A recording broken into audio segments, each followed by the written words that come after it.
சத்யாவுக்கும் குணாவுக்கும் சண்டையை மூட்டி விட்டு அண்ணன் தம்பிகளை மட்டும் இல்ல அந்த வீட்டையே ரெண்டு பண்ணிட்டா எப்படி?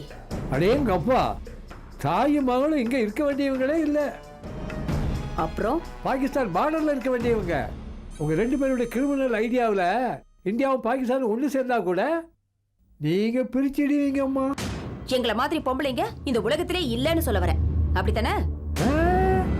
உங்க புத்திசாலித்தனத்தை நான் புகழ்ந்து சொல்றேன், அவ்வளவுதான். சித்தப்பு, வர வர உன் போக்கே சரியில்லை.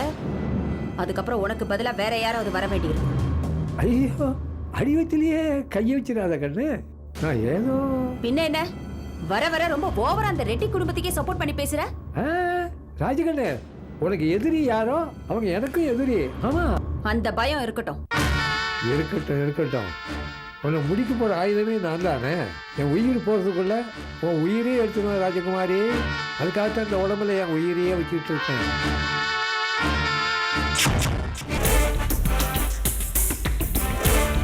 தசாவதாரம் படத்துக்கு டிக்கெட் எடுத்து வைக்க சொன்னேனே, கேக்குறேன்ல, பதில் சொல்லு. இல்ல, ஒரே கூட்டமா இருந்துச்சு, அதான் டிக்கெட் கிடைக்கல. கூட்டமா இருந்தா டிக்கெட் எடுக்காம வருவியா? சார் எவன்டா அவன்? யாரியா நீ? ஆரம்பமே ரொம்ப அமக்கலமா இருக்கு. உள்ள வா. இந்த ஏமா அதட்டுற, மெதுவா பேசு. அம்மா கோவமா இருக்காங்க, நீங்க போயிட்டு அப்புறமா வாங்க. அம்மாவா? இவங்களா? என்னோட பொண்டாட்டி. என்னது? அவங்க புருஷன் நானுன்னு சொல்ல வந்தேன். அதான் விழுந்துச்சே, வரும்போது கேட்டனே. அதெல்லாம் ஏன் இஷ்டம். என் புருஷனை அடிப்பேன் மிதிப்பேன், அதை கேட்கறதுக்கு. யோ வாயா இங்க, வாயா இங்க. என்ன?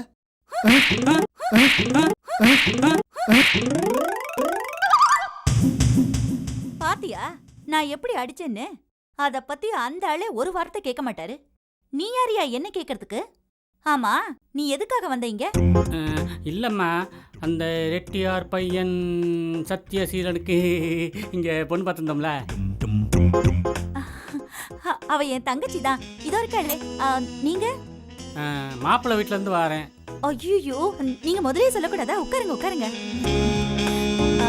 அப்புறம் எந்த தேதியில கல்யாணம் வச்சுக்கலான்னு சொல்லி அனுப்புனாங்களா? அதுலதான் ஒரு பிரச்சனை. என்னது பிரச்சனையா? நீ ஏமா டென்ஷன் ஆகுற? ஒரு ரகசியத்தை சொல்லிட்டு போலான்னு வந்தேன். ஏய், உள்ள போ.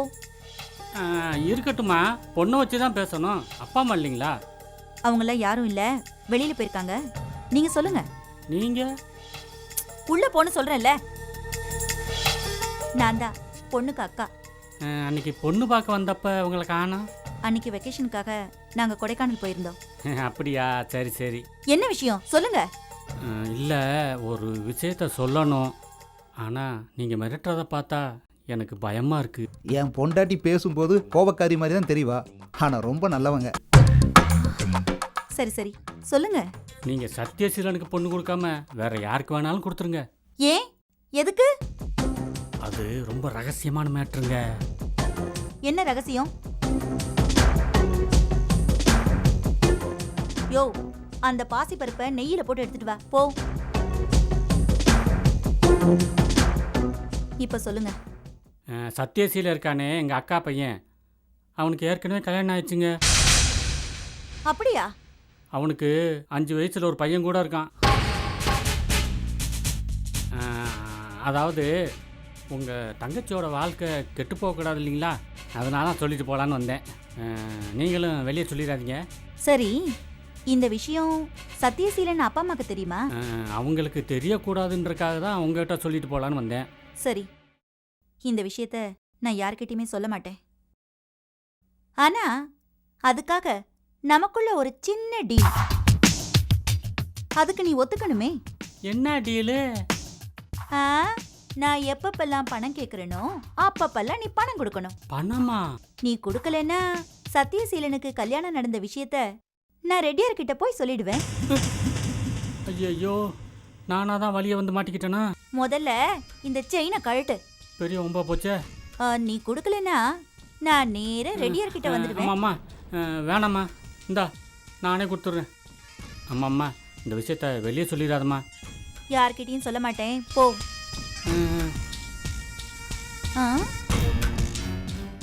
நல்லா இருக்கே இந்த டீலு. சீக்கிரம் வர, வந்த உடனே நம்ம 2 பேரும் வெளியில போலான்னு சொல்லியிருந்தா. இன்னும் காணோம். அதான் ஒருவேளை உங்க வீட்டுக்கு வந்திருக்காளோன்னு நினைச்சு கேட்டேன். இல்லக்கா, அங்கேயும் போகலையா? போகலையா? எங்க போனானே தெரியல. சரி வா, அப்பா கிட்ட சொல்லிடுவோம். அவ எங்கேயும் போல, பாரி வீட்ல தான் இருக்கா. அவ இங்க வர மாட்டா, வரவும் விட மாட்டேன். இங்கதான் இருக்கியா? அந்த பிச்சைக்காரன் பாரிய காணுமே. இதுதான் சந்தர்ப்பம். இவ மனசை கலைச்சிட வேண்டியது.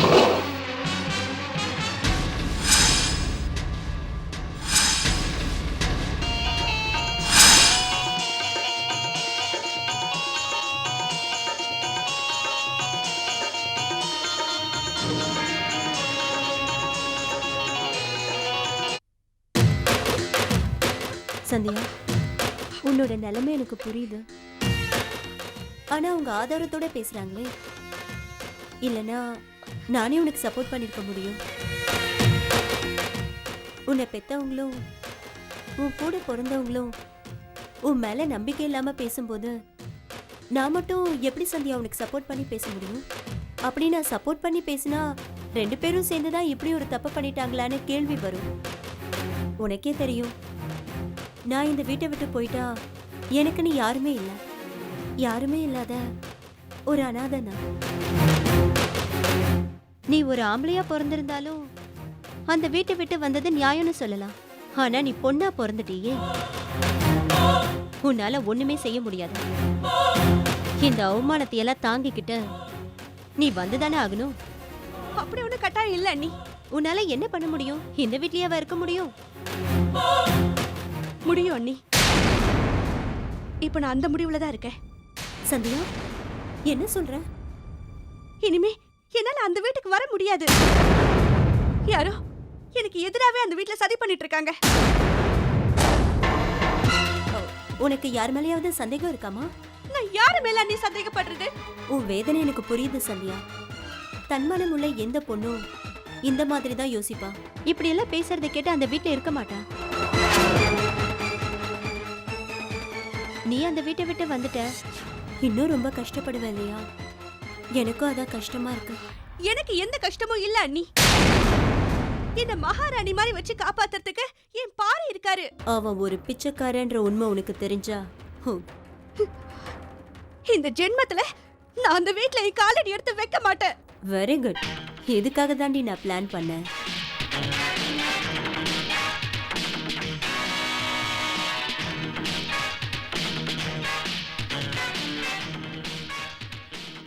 அம்மா, நான் ஈஸ்வரி பேசுறேம்மா.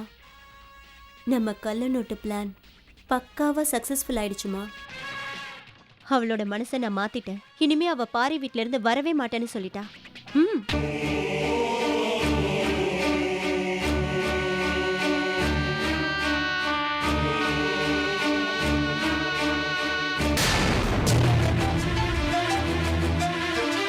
அப்பா இந்தாங்க, அவனை எடுத்துக்க சொல்லுங்க.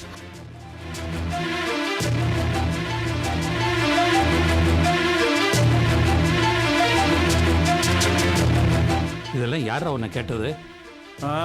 அதெல்லாம் குத்தி காட்டி பேசுறவங்களுக்கு தெரியும். எடுத்துக்க சொல்லுங்க. ஏன்டா இப்படி பேசுற? என்னாச்சு உனக்கு? ஏற்கனவே பொம்பளை பிள்ளைய காணோன்னு வயிற்றுல நெருப்பை கட்டிக்கிட்டு இருக்கோம். நீ வேற எரியிற நெருப்புல எண்ணெயை ஊத்துற. ஏன்டா உன் புத்தி இப்படி எல்லாம் போகுது? ஆமா ஆமா, எனக்கு தான் புத்தி சரியில்லை. அவன் எல்லாமே கரெக்டா செய்யறான். அவனையே தலையில தூக்கி வச்சு ஆடுங்க. குணா, ஏன்டா இப்படி பேசுற? ஏன் இவ்வளவு ஆத்திரம் உனக்கு? ஏதோ அவன் தலையில கிரீடம் வச்ச மாதிரியும் உன் தலையில கல்ல வச்ச மாதிரியும் பேசிக்கிட்டு இருக்கிய. ஏன் இப்படி எல்லாம் பேசிக்கிட்டு இருக்க?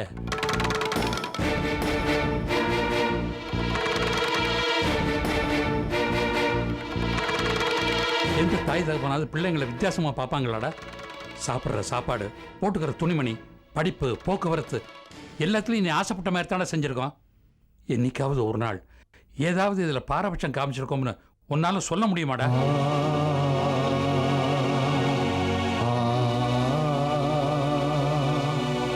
வேக வேகமா பேசினியே, இப்ப சொல்ற பாரபட்சம் காட்டியிருக்கோமா? அப்புறம் ஏன் அந்த வார்த்தையை சொன்னேன்? சாரிப்பா, ஏதோ ஆத்திரத்தில் அப்படி பேசி. இந்த ஆத்திரம் தாண்டா உன் அறிவுக்கு சத்துரு.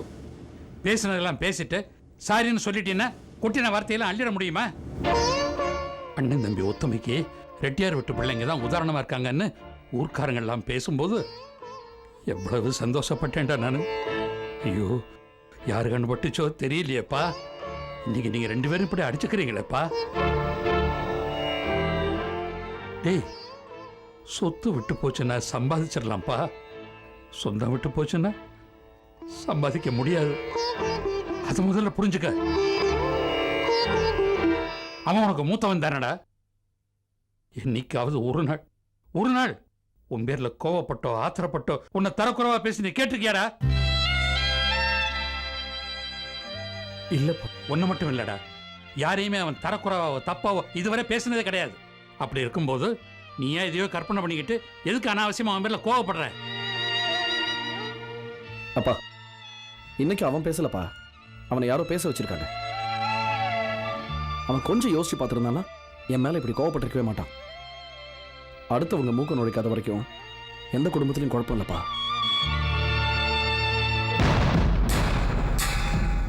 தன் சுயநலத்துக்காக 3வது மனுஷங்க செய்யற சதியால தான் எத்தனையோ குடும்பத்துல பிரச்சனை வருதுப்பா. புரிஞ்சுக்கோ குணா, நம்ம குடும்ப கௌரவத்தை காப்பாற்ற வேண்டிய பொறுப்பு உனக்கும் இருக்கு.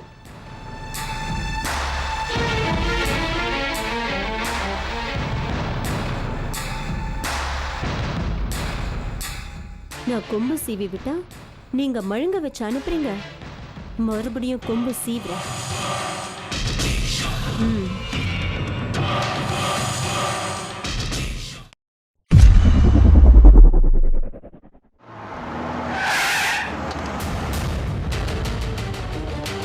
வெளியே வாயா.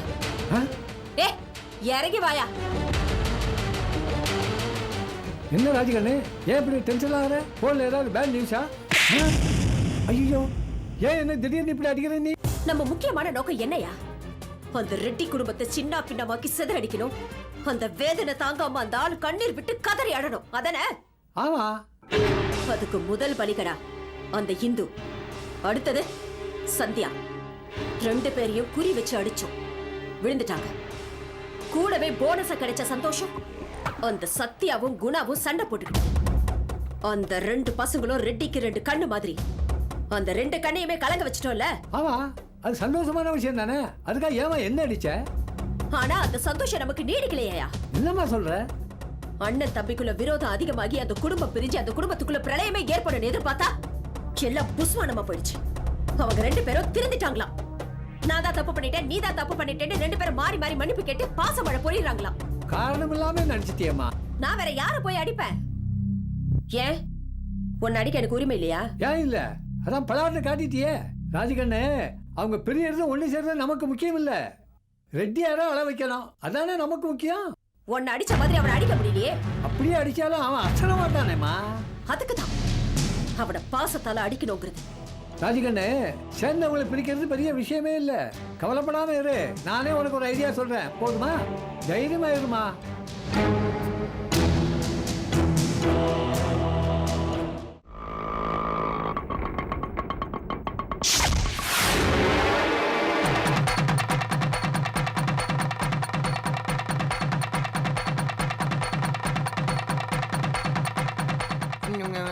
மிஸ்டர் ரெட்டியார், மிஸ்டர் ராஜகோபால் ரெட்டியார், கொஞ்சம் அமைதியா இருங்க.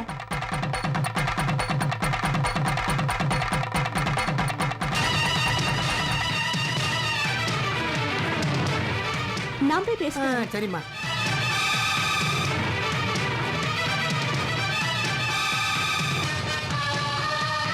பேசுறது பெருசு இல்லை, நமக்கு சேர வேண்டியதை வாங்கிட்டு வா, அப்பதான் ஃபேமிலி செட் பண்ண முடியும்.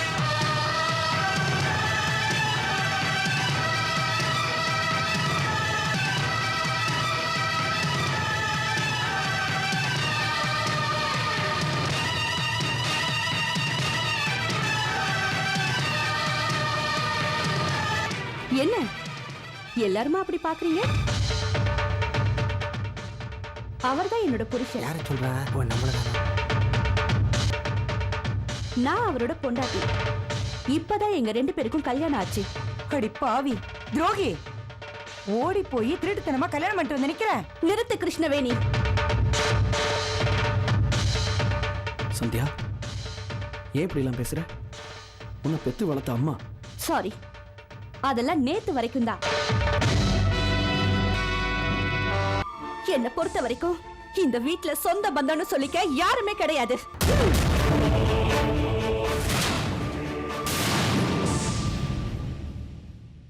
எல்லாரையுமே நான் தலைமையாச்சு. சந்தியான ஒரு பொண்ணு இருந்தாங்கிறத எல்லாருமே மறந்துருங்க. வாழ்வோ சாவோ, இனிமே எனக்கு என்ன நடந்தாலும் நீங்க யாருமே என்ன பார்க்க வரக்கூடாது. அதே மாதிரி ஒரு துக்கம், சந்தோஷம், நல்லது கெட்டது எது நடந்தாலும் நானும் இந்த பக்கம் வரவே மாட்டேன். ஐயோ, உங்க வீட்டு வாசப்படியே நான் மிதிக்க மாட்டேன். அடி பாவி, எப்படியாவது சொத்தை ஆட்டையை போடலான்னு பார்த்தா கவுத்துட்டாலே எப்படி? சத்யா, சந்தியா, ஒரு நிமிஷமா. நீங்க ஒண்ணும் சொல்லாதீங்க. நீங்க என்ன சொல்ல வரீங்கன்னு நல்லாவே தெரியும். இந்த வீட்ல இருந்து ஒரு குண்டூசி கூட எடுக்கூடாதுன்னு சொல்ல வரீங்க. நீங்க சொல்லவே வேண்டாம், நானே சொல்லிக்கிறேன். ஆமாமா. பாத்தீங்கல்ல, அவர் என்ன சொல்றாருன்னு கேட்டீங்கல்ல. தன்மானம் சிங்கம் அவரு, கோடீஸ்வரர். ஆனா உங்க எல்லாரும் மாதிரியே சீப்பான புத்தி அவருக்கு இல்ல. அவரை போய் கள்ளப்பணம் மாத்திரவன்னு சொல்லிட்டீங்களே. ஆஹா, மொத்தமா கவுத்துட்டாலே. இவ்வளவு நம்பி 10 வட்டி கடன் வாங்கிட்டு வந்தமே. இப்படிப்பட்ட ஒரு உத்தமர் மேல கொஞ்சம் கூட வாய் கூசாம பழி போட்டுட்டீங்களே. சந்தியா, அப்ப இருந்த சூழ்நிலையில ஏதோ உணர்ச்சி வசப்பட்டு பேசிட்டோம். அத போய் இவ்ளோ சீரியஸா எடுத்துட்டேடி. இதுக்கு முன்னாடி நம்ம எத்தனையோ தடவை சண்டை போட்டிருக்கோம், மறுபடியும் கூடி இருக்கோம். இப்ப மட்டும் ஏன் இப்படி கோவப்படுற? எங்களெல்லாம் விட்டு போக உனக்கு எப்படிக்கா மனசு வருது? குடும்பம்னா சண்டை சச்சரவு வர்றது சகஜம் தானே. அதுக்குள்ள இப்படி அவசரப்பட்டியம்மா? பாட்டி, நீங்க சொல்ற மாதிரி சண்டை சச்சரவு வந்தா கூடிக்கலாம். ஆனா சந்தேகம் வந்துட்டா ஒட்டவே முடியாது. ஏன்னா சவுக்கடிப்படுற இடத்துல கூட வாழ்ந்துடலாம், ஆனா சந்தேகப்படுற இடத்துல வாழவே முடியாது. அம்மா, என் பொண்ணும் குழந்தை இல்லை, வளர்ந்துட்டா. எப்படியெல்லாம் பேசுற பத்தியா? ஊரே மெச்சுற மாதிரி இவளுக்கு தடபுடலா கல்யாணம் பண்ணி பார்க்கணும்னு ஆசைப்பட்டேன். ஆனா எனக்கு செலவே வைக்காம அவளே கல்யாணம் பண்ணிட்டு வந்து நிக்கிற. சந்தோஷமா, ரொம்ப சந்தோஷமா.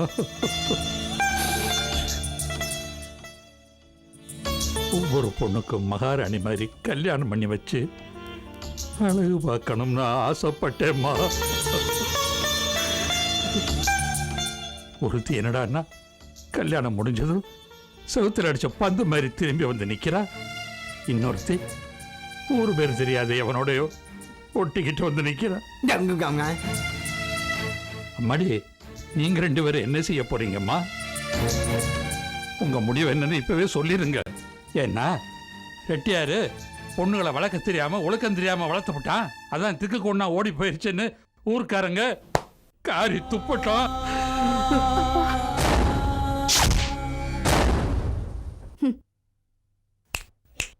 மிஸ்டர் ரெட்டியார், நீங்க நினைக்கிற மாதிரி நான் ஊதாரித்தனமா எதையும் செய்யல. உங்க கௌரவத்துக்கு களங்கம் வர மாதிரி நான் என்னைக்குமே நடந்துக்க மாட்டேன். பெத்த பொண்ணோட மனசை புரிஞ்சுக்காம உண்மை என்னன்னு விசாரிக்காம நீங்க தான் தப்பு பண்றீங்க. நீங்க சொன்ன மாதிரி ஊர் பேர் தெரியாத எவனோ ஒருத்தனை கல்யாணம் பண்ணிக்கல. நீங்க ஆசைப்பட்ட மாதிரி ஒரு ரெட்டியார் பையனை தான் கைப்பிடிச்சேன். நான் ஆசைப்பட்ட மாதிரி ஒரு கோட்டீஸ்வரனை தான் தேர்ந்தெடுத்தேன். எந்த வகையிலயும் நான் தப்பு பண்ணல. அப்படி இருந்தும் என்னை அசிங்கப்படுத்தி வீட்டை விட்டு வெளியேற வச்சிட்டீங்களே. இன்னையில இருந்து நீங்க தான் என்னோட எதிரி.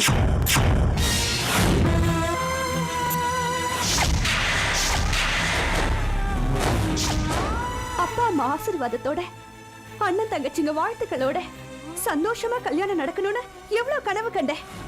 எல்லாத்தையும் ஒரே ஒரு நொடியில தவிட பொடியாக்கிட்டீங்க. உங்க தலைய மிதிச்ச மாதிரி நான் வாழ்ந்து காட்டுறேன். ஆஹா, சந்தியா மேல நம்ம சந்தேகப்பட்டுட்டோமேன்னு ஒவ்வொரு நாளும் நீங்க வேதனையால துடிக்கணும். இனி இந்த வீட்டுக்கும் எனக்கும் எந்த விதமான சம்பந்தமும் இல்ல. எல்லா உறவும் இன்னையோட அறந்து போச்சு. இனிமே என் உயிரே போனாலும் இந்த வீட்ல என் காலடி படாது. நான் வரேன். சாரி, போறேன். சந்தியா,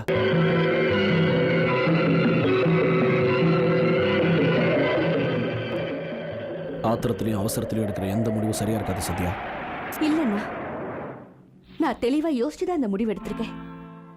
அவங்க தான் ஆத்திரப்பட்டு அவசரத்துல முடிவு எடுத்துட்டாங்க. அதுக்கான தண்டனையை அவங்க கண்டிப்பா அனுபவிச்சே தீரணும்.